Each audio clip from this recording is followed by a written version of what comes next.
Right, so I've got about 40 minutes. I've got about 40 minutes to record this because I'm recording this during my lunch break. I've got a hard stop at 2 p.m. UK time. I've got a hard stop, guys. I've got a hard stop. I've got a customer meet. I've got a customer meeting at 2 o'clock, so I'm recording this during my lunch break. So yeah, I can't be sat here talking to you lot and be late for a customer meeting. My customer's gonna be sat there in his Teams meeting saying, "Where is he? Why is he not here?" So you don't even talk like that, to be honest. But yeah, so I've got to be quick, right? So this is the second episode of the Battle Camp Weekly. And I recorded my first one last week. I quite enjoyed it because it's a different format to what I usually do. I usually record one video on a specific subject or topic when it comes to MMA or boxing. But this allows me to go a little bit longer and just talk about a variety of different things. Actually, this last week's show did really well on podcast platforms. I got a lot more downloads than I usually get, so maybe because it was longer, it kind of enticed more people to download it. But yeah, if you're not already, please subscribe to this on your favorite podcast platform. That's enough of the plugging, so let's get straight into what we're here to talk about: MMA and boxing. So for me, the biggest story of the week is Conor McGregor against Dana White stroke the UFC. So this battle has been going on for a couple of weeks or a couple of months now, but it's kind of intensified over the last couple of weeks. And if I'm honest with you, last week after I recorded the show, I spoke about this a little bit last week, and as soon as I uploaded the video onto YouTube, what I was saying was kind of out of date, because at that's exactly when Dana White kind of announced that that he had offered Dustin Poirier and Conor McGregor a fight in January.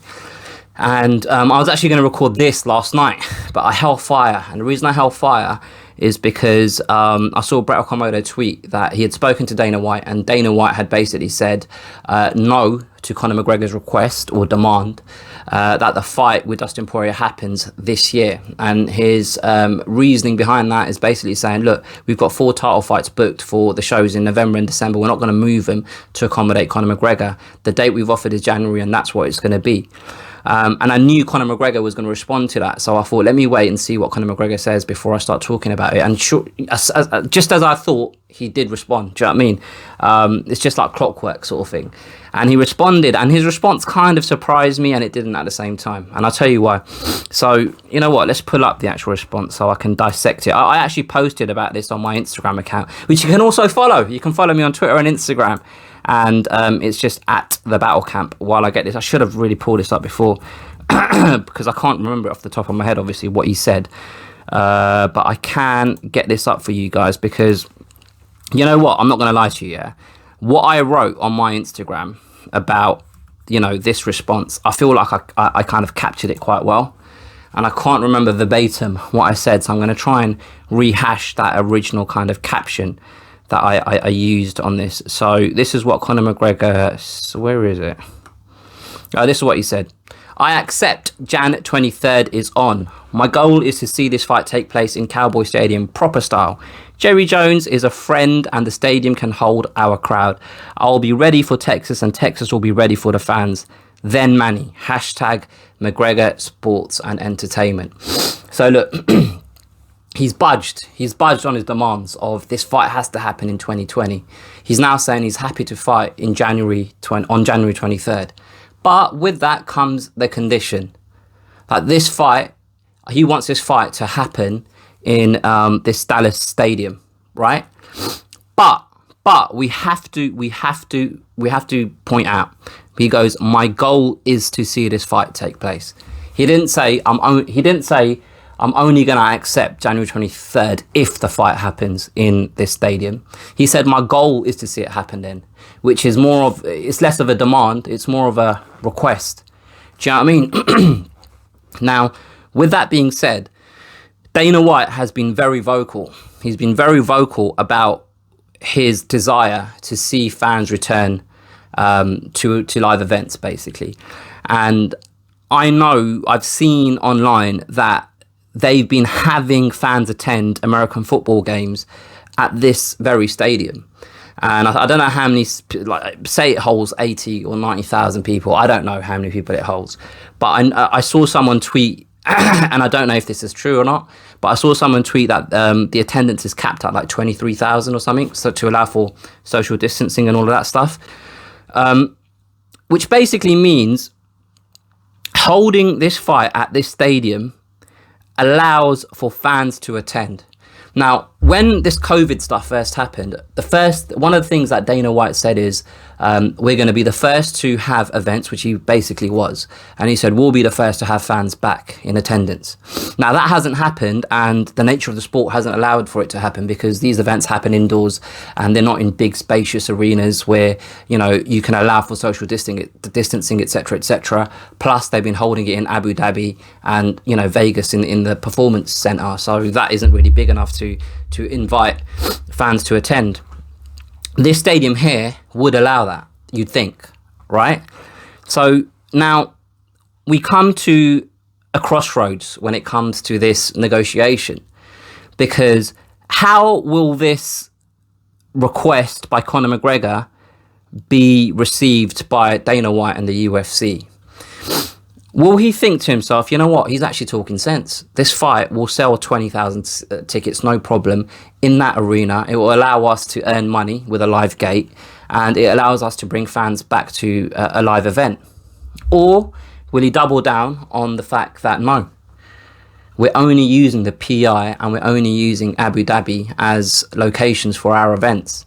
Will he say, oh, well, why are we going to move everything and go through the logistical problems that we might encounter by going to Dallas to have this event in January, when we've got, I don't know, a number of shows lined up for January? Look, we can probably check this. I'm pretty sure I have got a list of events. So what have we got in January? So they've been offered the January date in, I think it's the 23rd, right? And it's a date that it's not actually in the schedule. So it's a brand new date that they've offered Conor McGregor specifically for this fight, right? So you've got to commend them for that. But according to the schedule, they've got 2 events in January so far. One on the 30th, one on the 16th. So that's either side of the 23rd. So will that allow for them to go to Dallas, have the show in, you'd assume in Vegas on the 16th, go to Dallas on the 23rd and come back on the 30th? All of the logistical stuff aside, like I said in my post on Instagram, there's a thin line between a negotiation and a dick swinging contest. And I don't know whether we've crossed that line when it comes to Dana White and Conor McGregor. So I don't know whether this request by Conor McGregor will be received as, well, you're trying to throw your weight around again. Nah, we'll do the fight where I say we're going to do the fight. Do you know what I mean? Like, one thing I have to say is, and one thing, it doesn't happen often, but I agree with Dana White. Like, firstly, I was saying myself in my last video that why can't they just move some of these title fights in November and December and accommodate Conor McGregor because he's a star, etc., etc. Now, I didn't realise, and the reason I didn't realise, and we'll come on to it later, at the time when I was saying it, they didn't have 2 title fights booked on both shows. So that's the first thing. So they've basically got 4 title fights that they would have had to rearrange, shift around and stuff like that. But the other thing that I said, but I didn't really see from Dana White's point of view is, although Conor McGregor did announce his retirement on social media at the time a few months ago, he was openly negotiating with the UFC and Dana White at that time for his next fight, right? And I was like, well, the UFC knew he wasn't really retired. But I didn't see from Dana White's point of view that, hold on a minute, why do you keep doing these fake retirements? It's so childish. And I can appreciate from his point of view how annoying it must be, right? So if Conor McGregor is retired, he's taken out at face value. So they've gone ahead and planned the rest of the year without Conor McGregor because he's, retired. Do you know what I mean? So you can't keep throwing your toys out the pram and telling the world that you're retired, but still expect preferential treatment at the drop of a hat on your whim. So I appreciate Dana White's position on that front. Also, I heard Daniel Cormier say, like, how much does Conor McGregor actually want to fight if he's willing to not fight over the difference of a month? He's saying he wants to fight in November or December. The UFC have offered him January. It's 1 month, difference between December and January. Like, if he actually really, really wanted to fight, they've offered him the opponent he wants, and they've said, we can't do December, but we can do January. We've given you your own date. We've made a date for you to fight on. Does he actually want to fight if that's the reason? he says no. I have to fight in November or December. And if he really has to fight so badly, what other options has he got? He's under contract with the UFC. He doesn't have any other options. Do you know what I mean? But going back to the fact that he's accepted this offer of January 23rd, but it comes with a caveat of I'd like to see it in the Dallas Cowboys Stadium. I can see that being a stumbling block in the negotiation. But the fact that he's already budged on the dates, and he hasn't said this fight has to be in the stadium. He said he'd like to, or his goal is to have it there. I'm sure there's room to maneuver with that little thing. I just want to quickly mention, you can see Dana White getting pissed off with that tweet for for the way he ended it. He basically he had to get the last word in, basically, by saying Texas, I will be ready for Texas, and Texas will be ready for my fans. Then Manny. So he's not letting go of this, desire to fight Manny Pacquiao. I don't know how realistic it is. I know Manny Pacquiao announced that he's made it official that he's being represented by Paradigm Sports Management, who's the same management company that represents Conor McGregor. But I don't get it, because I'm pretty sure there was an announcement. This same announcement happened like months ago. I even made a video about it. I even took the piss out of that Adi Attar's shirt during that picture they took when they were shaking hands and stuff. So I don't know what the difference is. I thought all along he was represented by them.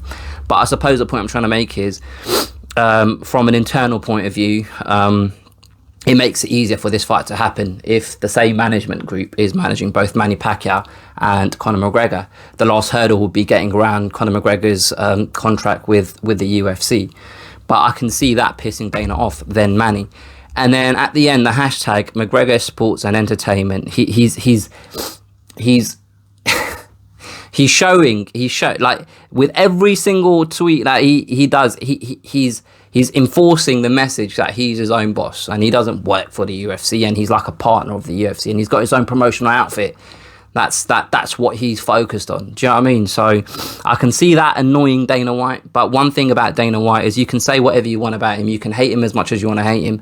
But he doesn't let he's got an ego. He's got an ego, don't get me wrong. But when something is good for business, he has the ability to put his ego to the side.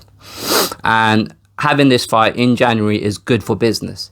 And it will be good for business if they are able to have it in this stadium with 20,000, 24, 25,000 fans that are paying for the privilege of watching the fight live. Not just from a financial point of view, but just from the aesthetics. Do you know what I mean? Finally having fans back in the stage, back in the arena, watching live fights. That's the end goal in it. That's what we all want to see. But, no doubt this will develop over the next week or so. Dustin Poirier seems to be up for it. He's back in Florida, wherever it is, ATT. Is he ATT? American. What? Who does he? American Top Team. Yeah, it's ATT. He's back in Florida training, so he's expecting, or he thinks there will be movement. So let's see. It's now just a waiting game. But yeah, all right. So that's that covered.